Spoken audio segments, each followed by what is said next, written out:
कुछ सही आदतें डालनी तो समय रहते कुछ गलत आदतें बदल लेनी चाहिए।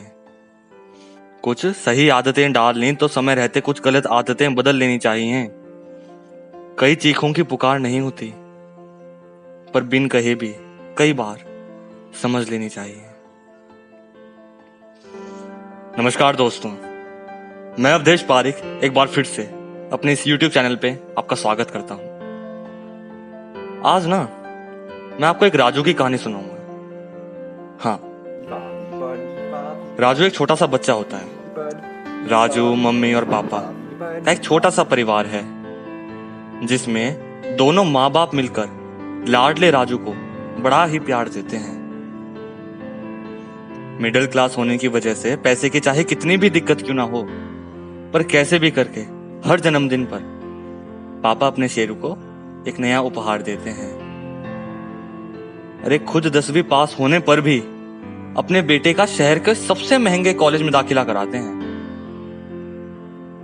फिर सही समय आ जाने पर सुंदर सी चिंकी से ब्याह करवाते हैं। तो यूं ही देखते देखते राजू बड़ा हो गया, थोड़ा बहुत कमा कमू के अपने पैरों पर खड़ा हो गया। हाँ, तो ये थी जी राजू की मोटी मोटी कहानी। हाँ, यही थी बस।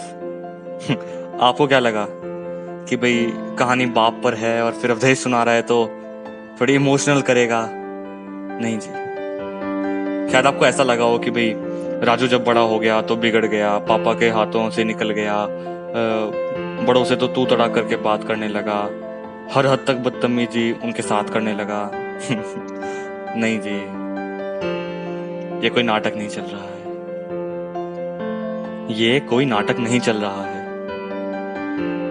राजू आपके और मेरे जैसा ही एक साधारण सा बच्चा है।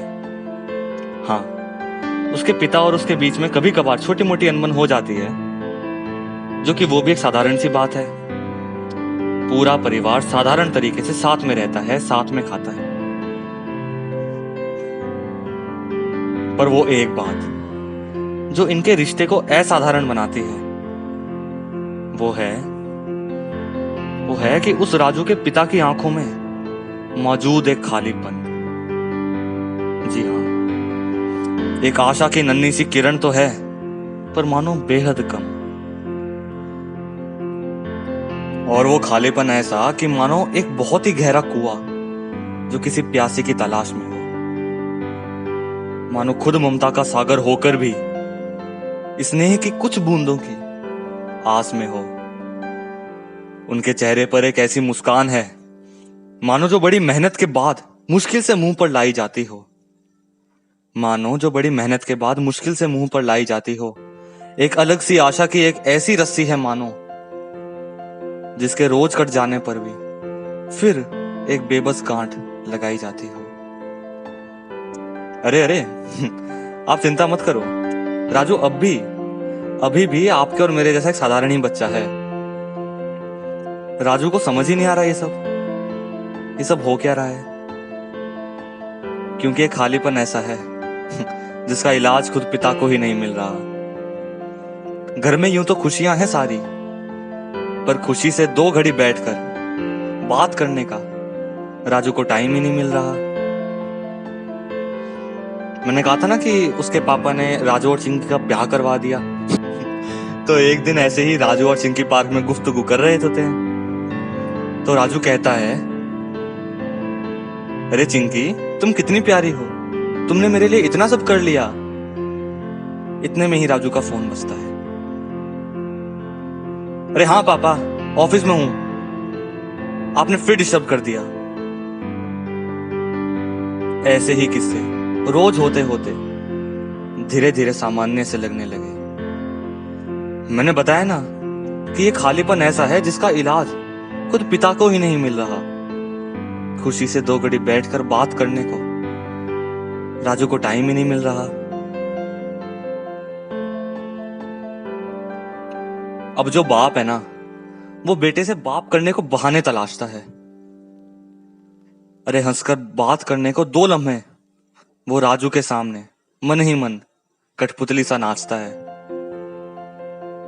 लेकिन राजू तो ठहरा आपके और मेरे जैसा एक साधारण सा बच्चा।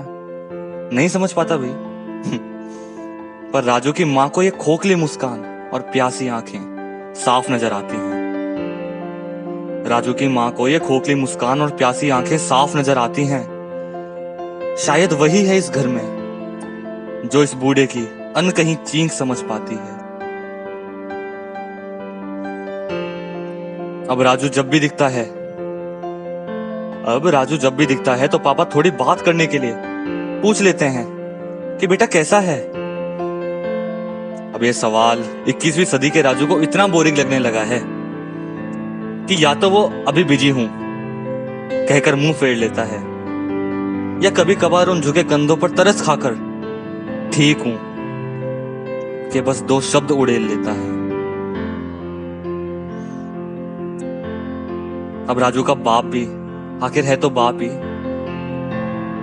वैसे ना मतलब बीच में बोलना चाहूंगा कि पापा वाकई में बड़े भोले होते हैं। हम सोचते हैं कि नहीं पापा को सब पता चल जाएगा, मतलब एक समय तक बच्चे डरते हैं उनसे ज्यादा ही, पर वास्तव में बहुत ज्यादा भोले होते हैं। हाँ, तो बाप ने भी वही बूढ़ा दिमाग लगाया और सोचा कि अब से पूछूंगा कि बेटा क्या कर रहा है, तो शायद कोई नया जवाब दे देगा।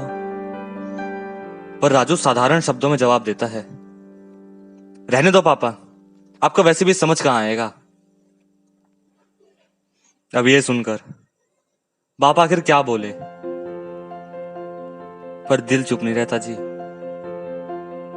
पर बाप का दिल कहता है कि मेरे लाल समझा मत, चल कोई बात नहीं, मैं बूढ़ा जो हो गया हूं, नहीं आएंगी मुझे तेरी बातें समझ में, पर मेरी विडंबना तो समझ मेरे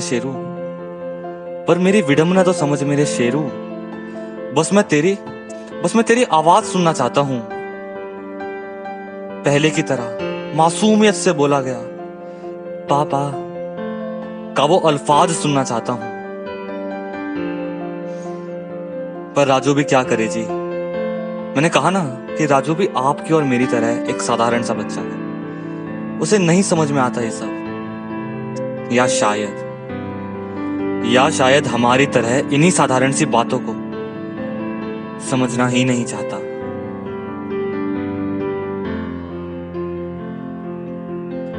शायद अब आपको वो लाइन समझ में आ गई होगी, हाँ वही वाली कि कुछ सही आदतें डालनी तो समय रहते कुछ गलत आदतें बदल लेनी चाहिए। कई चीखों की पुकार नहीं होती, पर बिन कहे भी कई बार समझ लेनी चाहिए।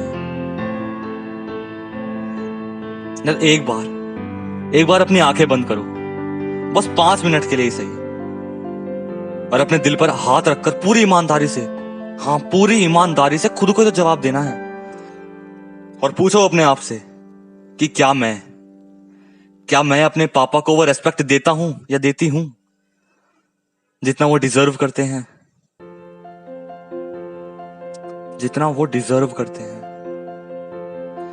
अरे आंखों में देखना उनकी, और पापा कैसे हो, बस ये 4 शब्द सुनने को वो दिन भर तरसते हैं। यार वो हमसे बेटा बेटा क्या करने लगे, हम बेटे बाप को बाप का दर्जा ही देना भूल गए। खुद जवानी जीते जीते उस बूढ़े हो रहे पिता की चर्चा ही करना भूल गए। अरे 1000 चीजें बिना मांगे ही ला देने के बावजूद अगर कोई एक चीज भी लानी वो भूल जाए ना, तो कसम से हम आफत कर देते हैं। और जब बात थैंक यू कहने की हो, तो क्यों कई दफा हम आलस कर देते हैं। और ये बात तो आपको भी माननी होगी, जी हाँ आपको माननी ही होगी कि हमारे लिए लगभग पूरी जिंदगी कुर्बान करने के बावजूद भी शायद एक पिता को वो उचित श्रेय नहीं मिल पाता।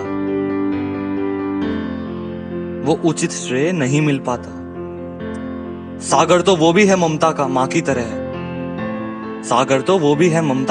तरह है, पर बदले में हम बच्चों से शायद उतना स्नेह नहीं मिल पाता। अब की बार जब पापा दिन भर काम करके घर पर आए ना, तो जरा उनकी आंखों में देखना। अरे ध्यान से मत देखना यार, कोई बात नहीं, बस उनकी आंखों की तरफ देख लेना एक बार, प्लीज देख लेना एक बार। और वो आंखें मानो हमारे कुछ पल के साथ को हाथ फैलाती हुई नजर आएंगी। इस नजरिए से देखना एक बार। और वो आंखें मानो हमारे कुछ पल के साथ को हाथ फैलाती हुई नजर आएंगी। और उस वक्त कुछ देर मुस्कुराकर बात कर लेना यार, बस कुछ देर एक बेटे की तरह ढंग से बात कर लेना यार, बात कर लेना यार।